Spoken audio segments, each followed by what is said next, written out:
Bună, dragilor, și bine ați venit la o nouă citire. Dacă titlul te-a atras, înseamnă că ai aici cu siguranță un mesaj pentru tine. Îți mulțumesc pentru că mă urmărești, îți mulțumesc pentru că mi-ești alături. Dacă vrei și tu astfel de citire, te invit oricând cu drag doar pe aplicația de tarot și astrologie Cristina Zurba, disponibilă atât pe iPhone cât și pe Android. Hai să vedem așadar mesaje. Iar cei care doriți o ședință individuală cu mine, găsiți tot pe aplicație sau pe site-ul meu oficial. Hai să vedem relația dintre tine și o anumită persoană în acest moment. Te poți gândi la cineva sau pur și simplu poți să lași tarotul să-ți transmită mesaje. Vreau să văd ce gândiți unul față de celălalt, ce simțiți, ce la baza manifestărilor fiecăruia. De asemenea, vom vedea și ce se întâmplă în viitorul apropiat, dar și în viitorul ușor mai îndepărtat, din momentul în care tu vezi această citire. Dacă n-ai pe nimeni în minte, lasă tarotul să-ți transmită mesaje, poate apare cineva nou, poate se întoarce cineva în viața ta, cine știe. Ia să vedem. Bun, la baza pachetului avem justiția, turnul, magicianul, cineva a fost prins aici cu o greșeală. Da, se pare că o persoană aici care a încercat să manipuleze, a încercat să mintă, a încercat să facă un anumit joc, se pare că nu i-a ieșit, da? Cuiva i s-au stricat planurile. Cuiva i s-au stricat planurile și cu justiția aici eu m-aș gândi că e un fel de dreptate care se face. Fie persoana asta e pedepsită, fie pur și simplu universul ăsta vrea să-ți arate, da? Ce e corect și ce nu în viața ta. Pentru unii parcă ați trecut recent printr-o dezamăgire sau pentru alții poate să fie și o perioadă aici în care poate ați cunoscut pe cineva, da? Și persoana asta v-a cam dat lumea peste cap. V-a cam dat lumea peste cap, dar acum cu justiția aici e vorba și de o decizie importantă. Da? O legătură cu zodia Balanță, Gemeni, Fecioară, Vărsător. Hai să vedem în momentul de față. Avem Valetul de cupe. Deci în momentul de față fie e vorba de o nouă etapă în care sunteți din punct de vedere emoțional, și aici văd o etapă mai matură. Pentru alții văd că sunteți într-o perioadă în care vă adresați invitații. Fie persoana asta vrea să te invite undeva, vrea să te servească cu ceva, tu poate vrei să inviți persoana asta undeva. E o perioadă așa mai ciudată, aș spune eu. Da? O perioadă în care, uite, să spun lucruri frumoase, tu îi spui lucruri frumoase, el îți spune lucruri frumoase, dar pentru alții simt eu aici că parcă e cineva între voi. Fie e vorba de o nouă persoană, fie este vorba despre un copil sau poate să fie vorba chiar despre un proiect, ceva nou. Parcă creați ceva împreună. Da, însă eu simt aici în același timp că, cum să zic eu, e mult joc, da? E multă falsitate în același timp. La baza manifestărilor tale, lumea, deci pentru tine ceva s-a încheiat, ceva s-a finalizat. La baza manifestărilor tale cu lumea aici m-aș gândi că e vorba de un succes, de o revelație, de o bucurie, de o eliberare. Ești într-o perioadă în care închizi ceva important în viața ta. Poate ești într-o perioadă în care ți-ai conștientizat valoarea. Ești într-o perioadă în care știi foarte bine ce-ți dorești. Cavalerul de cupe, uite, cealaltă persoană e în căutarea dragostei sau cealaltă persoană se gândește să vină către tine, se gândește să-ți adreseze o invitație. Tot cavalerul de cupe poate să reprezinte și faptul că persoana aceasta vrea să-ți propună dragoste. Sau pur și simplu ai legătură cu un personaj căruia pur și simplu îi place așa să trăiască în ideea asta de iubire, da? Povești de iubire care se nasc, se duc în inima ta. Împărăteasa, o legătură cu zodia Taur, zodia Balanță. Deci tu ești într-o perioadă aici în care ai parte de realizări, fie din punct de vedere profesional, fie personal. Este vorba și despre o perioadă în care simți că înflorești, simți că ai tot ceea ce îți trebuie. Poate e o perioadă în care te îngrijești mai mult de tine sau este o perioadă în care ai pe cineva în grijă. Poate să fie și că tu îți dai seama de măreția pe care o ai în comparație cu acest personaj. Pentru că deja discutăm de niște energii diferite. Deja tu ai două arcane majore, la el sau la ea e doar o arcană și nu e majoră. E o carte de curte. Cealaltă persoană steaua. Aici omul ăsta știi cum se uită la tine ca la icoană, cum s-ar spune. Adică persoana asta te admiră foarte mult, da? Simte că totuși mai există o speranță, simte că totuși mai există ceva între voi, mai există o șansă, iarăși, poate să fie. Tot steaua poate să reprezinte și faptul că persoana aceasta se gândește aici foarte intens la tine. Poate își dorește să îmbătrâniți împreună, poate își dorește să te cunoască mai bine în unele cazuri. Uite, dacă ești o persoană singură, eu simt aici că e cineva prin preajma ta care ar vrea să te cunoască, doar că nu știe cum să abordeze situația. În mintea ta, spânzuratul. Aici e un moment în care, nu știu, fie tu te gândești la faptul că te-ai sacrificat prea mult, fie e un moment în care tu începi să vezi persoana asta cu alți ochi.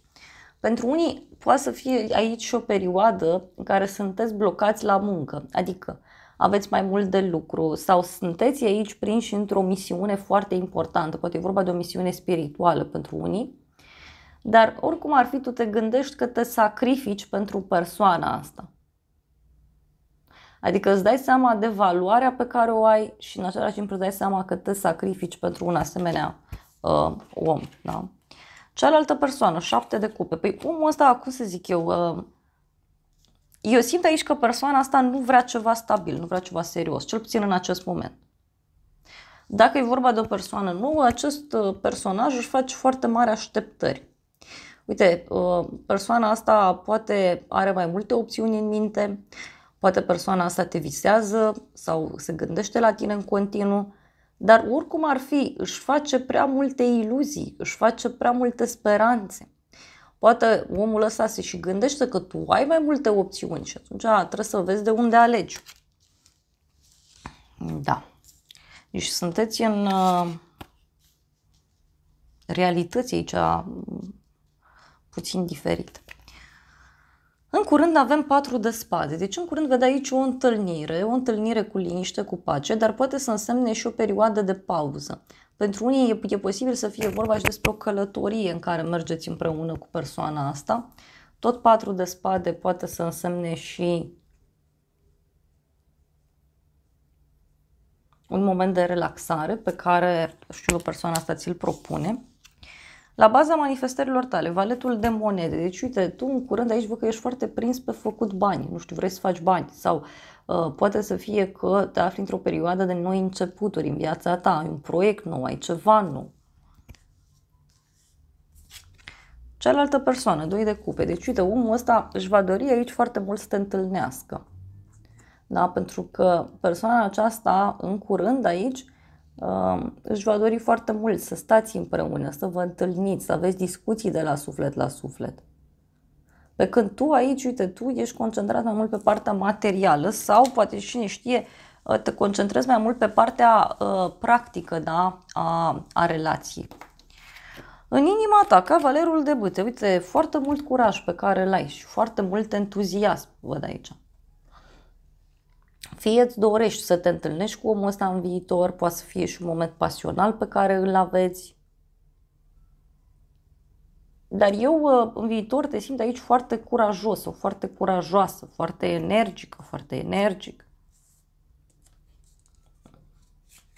Cealaltă persoană, regina de spade. Ei, persoana asta consideră că, sau va considera în viitor că ești rece. Poate să fie aici și faptul că dai dovadă de curaj în aflarea unor lucruri, da? Pentru că e posibil ca în curând să fie aici foarte multă pauză între voi, da? Cumva să nu comunicați, pentru că, uite, persoana asta va avea inima de gheață sau inima rece sau poate chiar va simți că relația dintre voi s-a răcit, relația dintre voi nu mai e cum a fost. Pentru unii mai văd și o legătură cu zodie de aer, Gemeni, Balanță, Vărsător. Hai să vedem ce va gândi Marele Preote. Omul ăsta aici se pare că în viitor se va gândi cu foarte mult respect față de tine, se va gândi poate să vă faceți o familie împreună, să vă oficializați relația. Mai poate să însemne și că omul ăsta aici se va gândi în curând să discutați foarte sincer despre relația în sine. Hai să vedem pentru tine, da? Regele de spade, aoleu, o legătură cu zodie de aer din nou. Gemeni, Balanță, Vărsător. Pe aici e regina și regele de spade, da? Discutăm despre suflete pereche, dar discutăm și despre o relație foarte rece. O relație bazată foarte mult pe rațiune, pe respect în același timp, pe anumite reguli, pe un anumit program, Totuși, spadele reprezintă și ideea de a fi corect, da? Ideea de a fi corect, ideea de a-ți ține cuvântul, de a-ți ține promisiunea. Dar doar că tu aici e posibil, da, să ai o energie mult mai rece, da? Și atunci persoana aceasta să conștientizeze, e ca și cum îi dai un duș rece. Mai poate să fie și că în curând tu aici e posibil să te gândești că omul ăsta își face planuri, iar te minte, e ca un inamic, un peisaj. Hai să vedem în viitor, da? 6 de spade, un drum între voi, deci faceți o călătorie împreună undeva. Sau poate să însemne și că vă mutați împreună sau că duceți relația la un alt nivel. Dar văd aici clar cu 6 de spade care înseamnă o schimbare. Înseamnă că relația avansează, înseamnă că voi aici vă puteți propune, repet, o călătorie împreună. Poate omul ăsta vine către tine, te ia de mână, îți spune, uite, hai să discutăm, hai să vedem ce putem să facem. La baza manifestărilor tale, cavalerul de spade. Aici cavalerul de spade, în viitor, eu te văd cumva pusă pe ceartă sau pus pe ceartă, pentru că e o perioadă aici prin care vei trece, în care vei spune foarte rapid lucrurilor pe nume, nu vei mai ezita, nu vei mai aștepta. Cealaltă persoană, cavalerul de monede, da?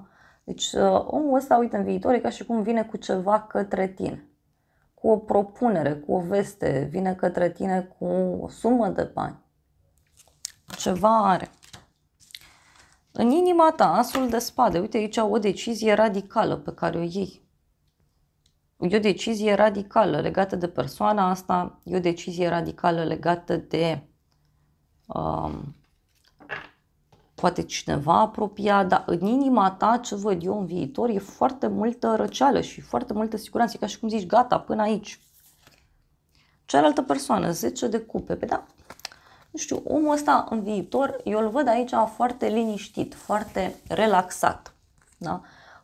Văd de asemenea în viitor că omul ăsta, uite, e ca și cum vine la tine, îți cântă o serenadă, îți spune vorbe dulci, vrea să se apropie de tine, vrea să se împace cu tine.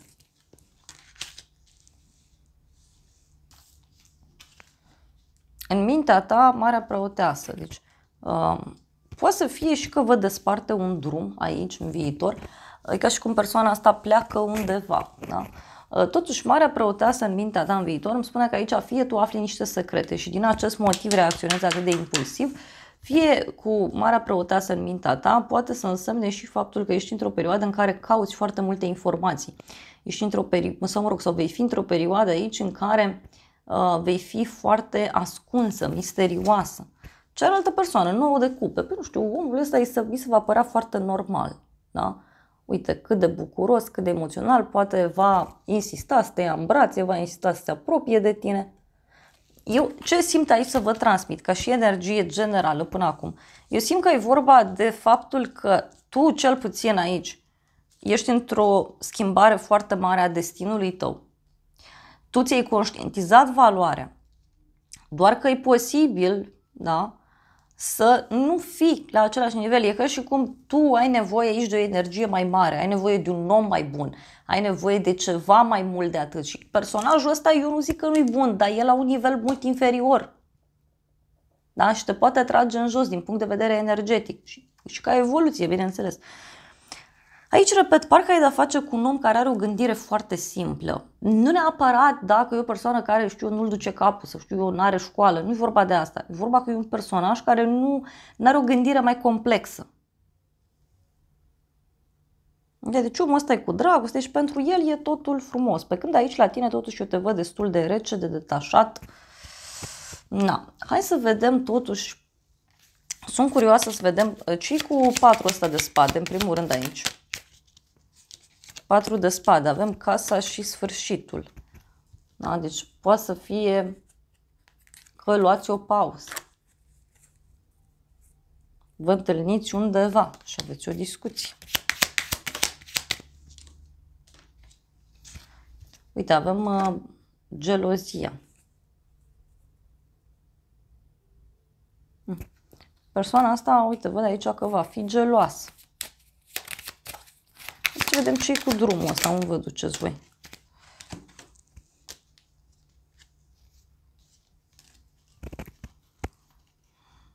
Drumul Omul ăsta are legătură și cu un noroc financiar a cuiva. Uite, e un noroc financiar. Acum, poate tu te muți, poate tu pleci. Da? Pentru că, uite, aici e ca și cum persoana asta tot a stat, a așteptat. Poate să fie aici și o lipsă de încredere, da? Între voi. Pentru alții pot fi discuții de genul, uite, hai să rămânem prieteni, da? Hai să ne strângem mâna. Doar că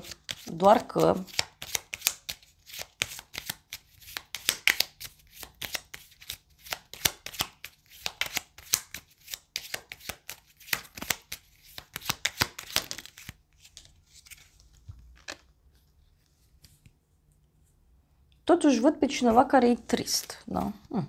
Să vedem aici la tine ce secrete, da? Deci secrete, nu știu, poate să fie și că ți-ai pierdut speranța sau un viitor, dar e ca și cum zici, uite, nu mai am nicio speranță în legătură cu personajul ăsta.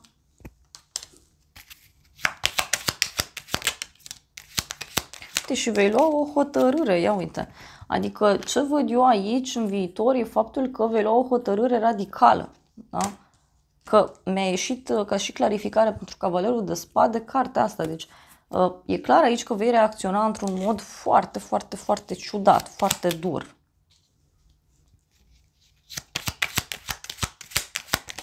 Am întrebat ce va fi între voi.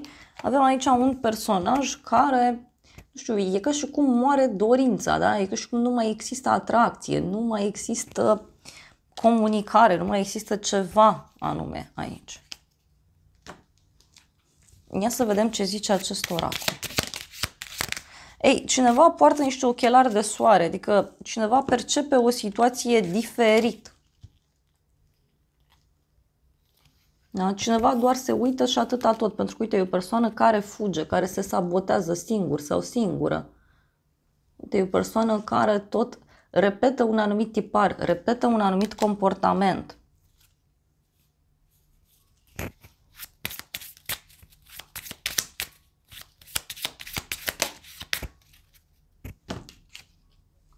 Și avem inele de logodnă, uniune, căsătorie, o iubire eternă.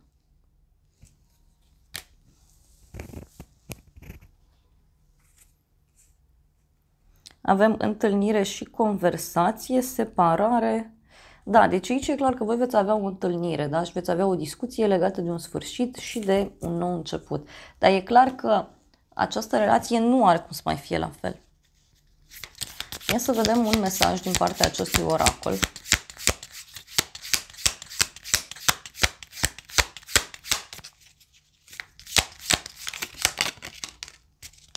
Prietenie, da?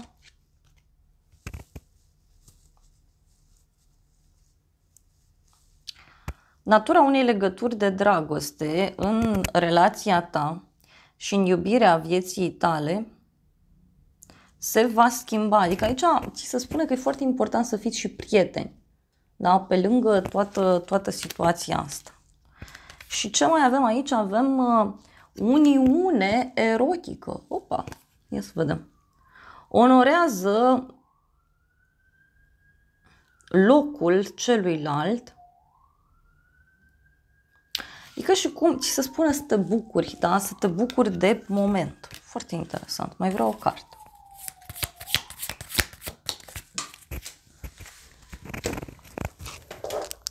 Și avem așa, așteaptă, nu te grăbi, lasă lucrurile să curgă natural. Avem aici.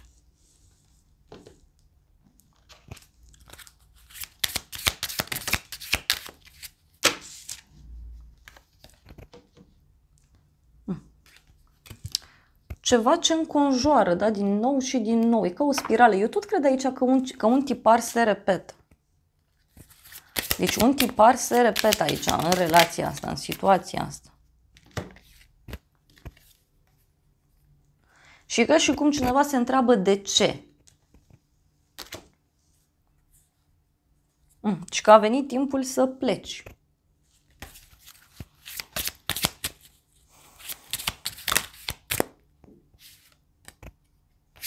Avem o putere foarte mare. Deci omul ăsta poate să aibă și o putere foarte mare asupra ta prin gândurile lui sau prin gândurile ei, că poate e vorba de o femeie. Hai să vedem un ultim mesaj de la acest oracol.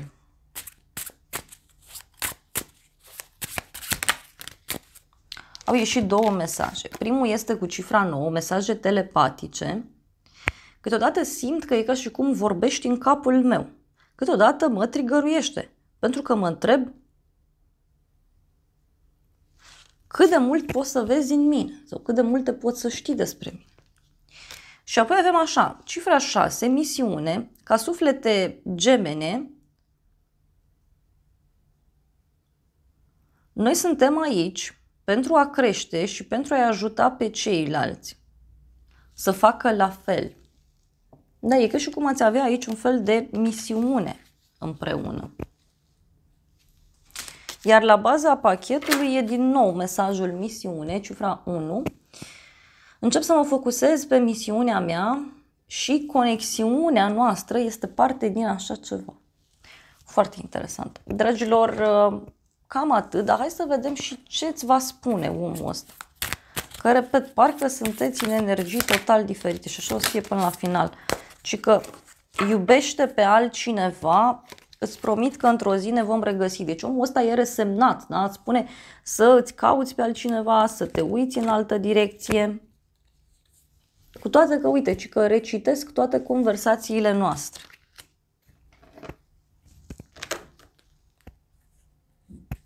Nu sunt persoana potrivită pentru tine. Da? Deci omul ăsta își poate asuma.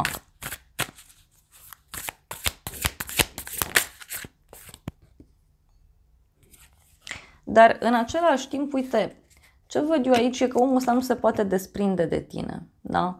Totuși spune că nu te va răni, că te visează mereu. Dar din nou se repetă mesajul ăsta că nu sunt persoana potrivită pentru tine. Da, dragilor, acestea au fost previziunile de această dată. Eu vă mulțumesc pentru prezență, vă îmbrățișez cu drag, sper din suflet să vă fie de folos informațiile și să ne revedem cu bine și data viitoare. Eu vă doresc să aveți parte de o zi sau de o seară cât mai frumoasă.